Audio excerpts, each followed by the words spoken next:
Shedeur Sanders and the Cleveland Browns takes to the field today for day number 12 of training camp. Remember, the Cleveland Browns have a preseason game this Saturday at 1 p.m. Eastern Time against the Chicago Bears. Well, Deshaun Watson took first team reps today. Shedeur Sanders ran with the second team offense today. And Shedeur Sanders once again didn't disappoint. Out the gate, Shedeur Sanders hit a running back by the name of Darren Booth out of the backfield. He didn't stop there. He found Denzel Boston also crossed the middle. Well, how did Deshaun Watson look? As you see the play right there. Deshaun Watson dropped backs. Jared Verse batted the ball down. But Deshaun Watson also threw his 9th pick of training camp. 12 days of training camp. As you see what Mary Kay posted right there. Deshaun Watson came back, hit Isaiah Bond on a good pass. Deshaun Watson dropped back. He was strip sacked by who? Jared Verse again.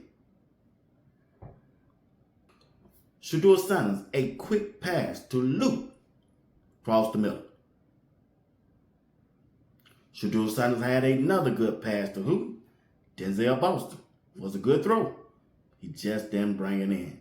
Shedeur dropped that thing down there like a bucket. You hear me? Yeah, Shedeur Sanders is in his bag. Dylan Gabriel throws his interception for today.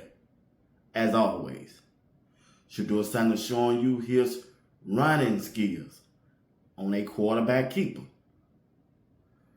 Shedeur Sanders found number 82. Shedeur Sanders dropped back, found number 82 going across the middle. Look how he laid that throw. Yeah, Shedeur Sanders is in his bag once again. And also, you got to look what Shedeur Sanders did today according to the quarterback tracker.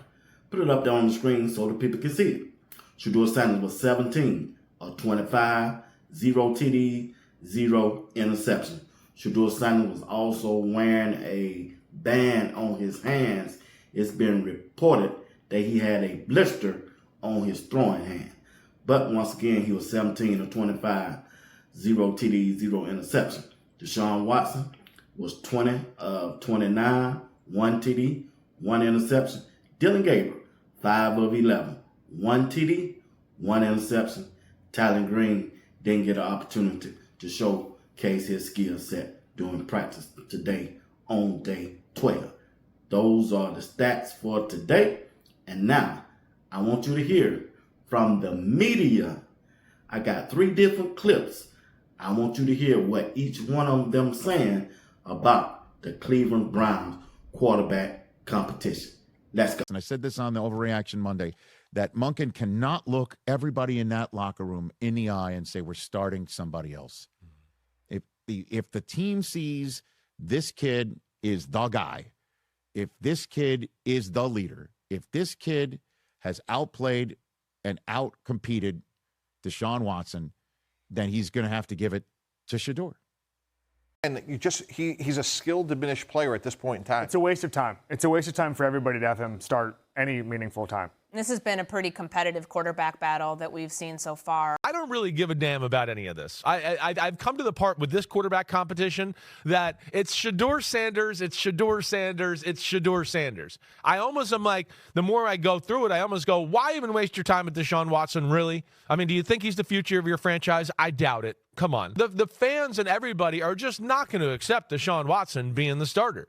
There you have it. The media speaking on the Cleveland Browns quarterback competition between Shedeur Sanders and Deshaun Watson. To me, it's a no-brainer.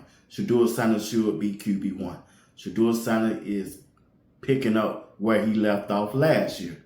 He's in a groove. He's the best quarterback in the room. Just like Coach Prime said a couple months ago. One thing a quarterback needs. It's 3 different things a quarterback needs. Need a good play caller, and they have that with Todd Monken. Need a good offensive line. They have renewed and reshaped the offensive line from last year. And lastly, Coach Prime said he needs some wide receivers. Shedeur Sanders got Denzel Boston, Casey Concepcion, Isaiah Bond, Harold Fannin Jr., Jerry Judy, and he got Quinshawn Jenkins out of the backfield. This should be a no-brainer of who should be QB1 for the Cleveland Browns in 2026. And I just believe it's Shedeur Sanders. I'm going to leave you with some highlights from today's practice, and I hope you enjoy it. Don't forget, I got a live show tonight, 8 o'clock p.m. Eastern Time. Uncle Steve, JR Boxing. Please come back at 8 p.m.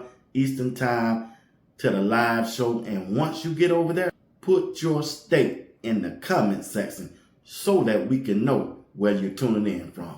Will you do that for me? All right. I appreciate that. I really do. But once again, thank you for watching Sports Talk with B. Watts. Until then, y'all have a blessed day. Peace. That's what I want to. She do it, please do it. Do it. Do it, do it. Yeah.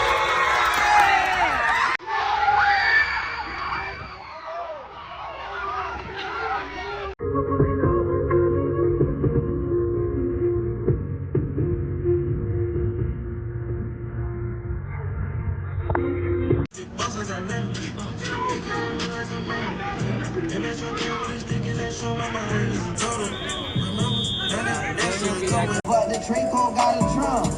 I don't want no reasons. I got too much sauce. Like I don't believe.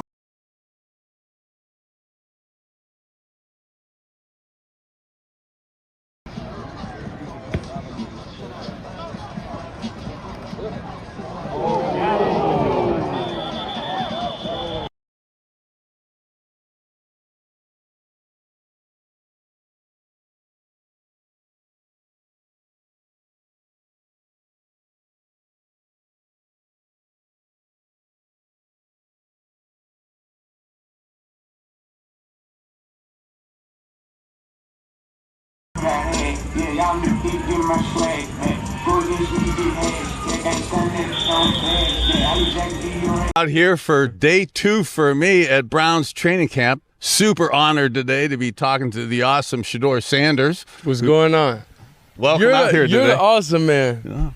Thank you for swelling my cranium, but I was joking with some people about my real respect for you, and I'm not saying this just to be a suck up here early in the interview and stuff. What you do with the younger kids, with the grade school, the high school, the college kids, it's absolutely commendable. People have said, man, Shedeur's does as much stuff philanthropically in the community as I do, and I'm an older guy who has time to do that. I'm massively impressed at how much you're able to do now, because I'm getting a lot of credit for doing a lot of the charity stuff when I played, but I didn't do nowhere near as much as you. You can't discredit what you did just because I didn't came here, man. Well, you came here and you're how you're embracing the community and how the community's embracing you is really special from off the field perspective. But man, your attitude on the field, how you talk about you're in grind mode.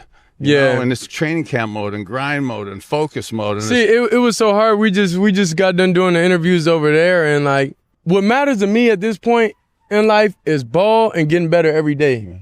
So that stuff doesn't help us win as a team. So it's like I don't really care about it, you know. So I angle my life and change my life to, if this isn't helping us win, then why would I can't put my best foot forward with that. What do you think your first impressions of the actual practice, first couple days out here? I think it was amazing. I think a lot of players was flying around. I was excited to be able for the vets and everybody to get back. You know, we had rookie camp, and during camp, I'll say for me, I was just figuring out my schedule, figuring out my time, figuring out what I need for me personally, like within the schedule, to help me get to a place of autopilot. And what do you think that needs to be for you to kind of up your game, get to autopilot? Well, I'll say I time slot every one of my hours. I don't waste minutes in my day. Every day, you know, is important, and every day, you know, you either adding to your goal or getting farther away from it. So, all I do, strict sleep schedule, strict communication schedule. Like, it's a lot of sacrifices I would say I made because of what I want to be able to bring to this team and what I want to do for this community and this whole program. How do you galvanize that leadership to put your game together, but also put your team together out on the field? I would say overall, you just be yourself. You don't do anything odd or weird. I think you just be yourself. And people at this point in life, people like love genuine and people love authentic and people love realness. So that's what I love the most, even about the teammates is if they don't like that, if they don't like something, then they don't like it. Like that's why it's real fun being with our coaching staff because Monk, everybody is like, Coach, we don't really feel good about this right here. What's the alternate? Like, what can we get into? Yeah. You know, and they coach hard, but it's always an answer. It's always we always able to compromise. So that's what I really love, and I'm truly excited for this year that the attitude about everybody in the building, like we like the hard coaching, we like all that stuff because we know it's coming from a place of wanting us to be great, wanting us to. Everybody's goal is aligned here. That's why we don't have the petty quarterback battles internally of that. That's not up to us. It's up to, whoever the coach is thinking, whoever put their best foot forward. Well, that's an awesomely mature attitude to this.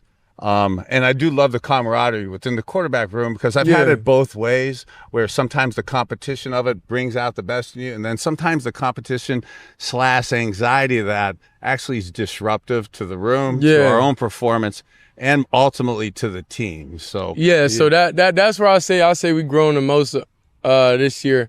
I say for sure in the quarterback room. Hey, I asked you last year, and I'm gonna preface this by saying I asked you last year what your favorite route was to throw, and you mentioned a slant and that, and that kind of surprised me because I love how you throw the deep ball and your accuracy and your way to figure out. In the words of Jimmy Johnson, somehow, some way, figuring out a way to get the ball down the field. Yeah. And I believe us quarterbacks were victims or beneficiaries. Do you know what I love now?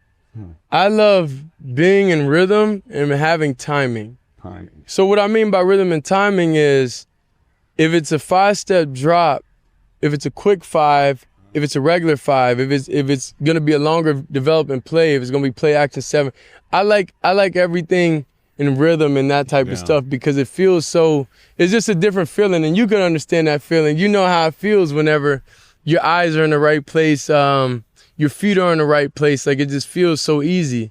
But that's just a chase that we're chasing every day is to find that. Hey, who are you bonding with I said last year, and I'm not trying to pick on last year's team. Now Andrew Berry and has loaded up a little more with offensive weapons. Yeah. Some of the guys, who have you bonded with early in OTAs, mini camp, and now training camp? I would say being able to connect with everybody, like how we had a little retreat, outside of this, it feels different when you're out there. You could look each other in the eyes and be able to say, hey, do this, and we're connected, So it's a different level of trust the more we have that bondage and more we have that relationship with each other.